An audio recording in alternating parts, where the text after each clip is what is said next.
आपण ମାନେ ଜାଣିଛନ୍ତି କି ବର୍ଷରେ ଆସୁଥିବା ସମସ୍ତ ଏକାଦଶୀ ମଧ୍ୟରୁ ହରିଶୟନ ଏକାଦଶୀକୁ କାହିଁକି ଏତେ ମହତ୍ତ୍ୱ ଦିଆଯାଏ ଏବଂ ଏହି ପବିତ୍ର ଦିନରେ କରାଯାଉଥିବା ଉପାୟ ଗୁଡ଼ିକ କାହିଁକି ଏତେ ମହତ୍ତ୍ୱପୂର୍ଣ୍ଣ?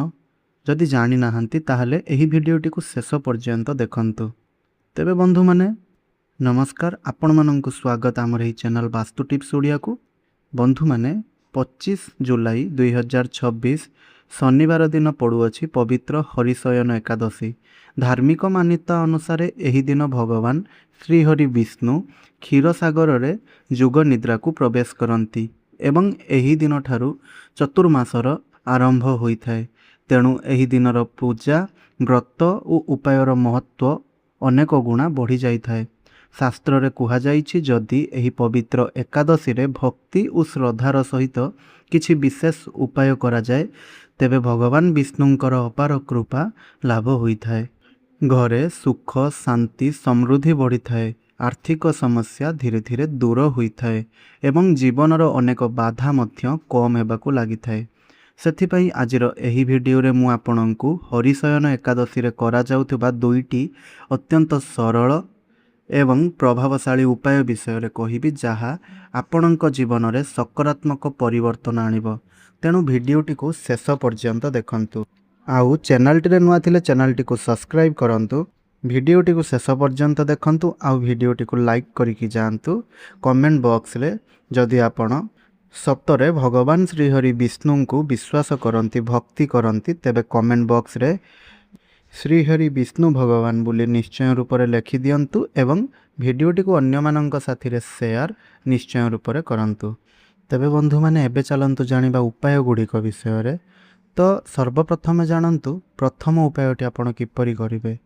ପ୍ରଥମ ଉପାୟଟି ଆପଣ ହରିଶୟନ ଏକାଦଶୀ ଦିନ ସକାଳେ ବ୍ରହ୍ମ ମୁହୂର୍ତ୍ତରେ ଉଠିକରି ସ୍ନାନ କରି ଶୁଦ୍ଧ ଏବଂ ସଫା ବସ୍ତ୍ର ପିନ୍ଧନ୍ତୁ। ଏହାପରେ ଘରର ପୂଜା ଘର କିମ୍ବା ନିକଟସ୍ଥ ବିଷ୍ଣୁ ମନ୍ଦିରରେ ଭଗବାନ ଶ୍ରୀହରି ବିଷ୍ଣୁଙ୍କର ପୂଜା କରନ୍ତୁ। ପୂଜା ଆରମ୍ଭ କରିବା ପୂର୍ବରୁ ଏକ ଘିଅର ଦୀପ ସର୍ବପ୍ରଥମେ ଜଳାନ୍ତୁ ଏବଂ ଧୂପ ଅର୍ପଣ କରନ୍ତୁ ଭଗବାନଙ୍କୁ। ତାପରେ ଶୁଦ୍ଧ ଜଳ କିମ୍ବା ଗଙ୍ଗା ଜଳରେ ଭଗବାନଙ୍କୁ ପୋଛି ପରିଷ୍କାର କରି ତାପରେ ଭଗବାନଙ୍କୁ ହଳଦିଆ ରଙ୍ଗର ଫୁଲ, ଫଳ ଓ ବିଶେଷ କରି ତୁଳସୀ ପତ୍ର ନିଶ୍ଚୟ ଅର୍ପଣ କରନ୍ତୁ। ଶାସ୍ତ୍ର ଅନୁସାରେ ତୁଳସୀ ବିନା ଭଗବାନ ବିଷ୍ଣୁଙ୍କର ପୂଜା ଅପୂର୍ଣ୍ଣ ବୋଲି ମାନାଯାଏ। ତେଣୁ ଭକ୍ତି ଓ ଶ୍ରଦ୍ଧାର ସହିତ ତୁଳସୀ ପତ୍ର ଅର୍ପଣ କରି ନିଜ ମନର ସମସ୍ତ ଇଚ୍ଛା ଭଗବାନଙ୍କ ଚରଣରେ ସମର୍ପଣ କରନ୍ତୁ। ଏହାପରେ ଶାନ୍ତ ମନରେ ବସି କମ୍ ସେ କମ୍ 108 ଥର ଓମ୍ ନମଃ ଭଗବତେ ବାସୁଦେବାୟ ମହାମନ୍ତ୍ରକୁ ଜପ କରନ୍ତୁ। ଯଦି ଆପଣଙ୍କ ପାଖରେ ତୁଳସୀ ମାଳା ଥାଏ ତେବେ ସେହି ମାଳାରେ ଜପ କରିବା ଅଧିକ ଶୁଭ ବୋଲି ମାନାଯାଏ।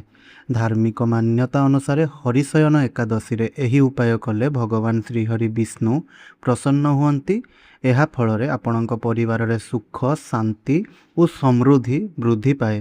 ଘରର ନକାରାତ୍ମକ ଶକ୍ତି ଗୁଡ଼ିକ ଯାହା ସବୁ ରହିଥାଏ ତାହା ଦୂର ହୋଇଥାଏ।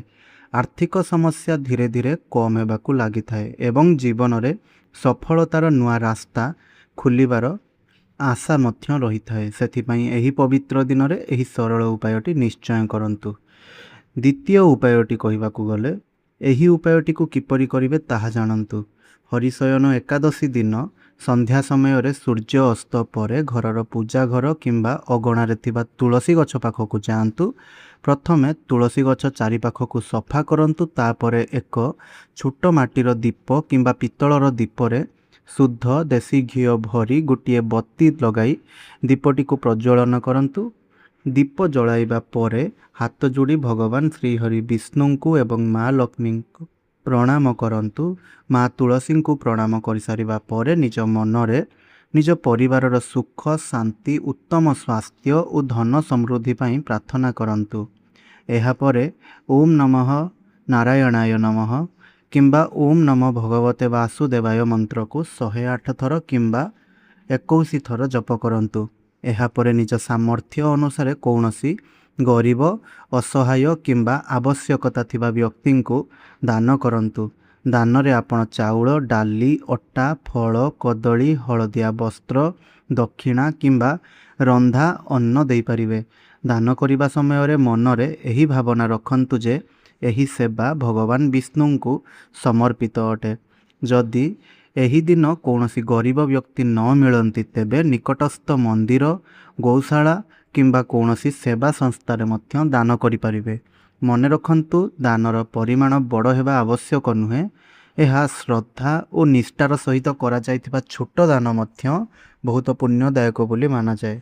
ଧାର୍ମିକ ମାନ୍ୟତା ଅନୁସାରେ ହରିଶୟନ ଏକାଦଶୀରେ ଏହି ଉପାୟ କରିବା ଫଳରେ ଭଗବାନ ଶ୍ରୀହରି ବିଷ୍ଣୁଙ୍କର ବିଶେଷ କୃପା ଆପଣଙ୍କୁ ପ୍ରାପ୍ତ ହେବା ସହିତ ଆପଣଙ୍କର ଘରେ ସକାରାତ୍ମକ ଶକ୍ତିର ବୃଦ୍ଧି ହୋଇଥାଏ, ଆର୍ଥିକ ଉନ୍ନତିର ରାସ୍ତା ଖୋଲିଥାଏ, ପରିବାରରେ ସୁଖ ଶାନ୍ତି ବଜାଇ ରହିଥାଏ ଏବଂ ଜୀବନରେ ଆସୁଥିବା ଅନେକ ବାଧା ଧୀରେ ଧୀରେ ଦୂର ହେବାକୁ ଲାଗିଥାଏ।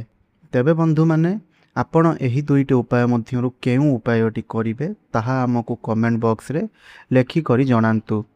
ଧନ୍ୟବାଦ।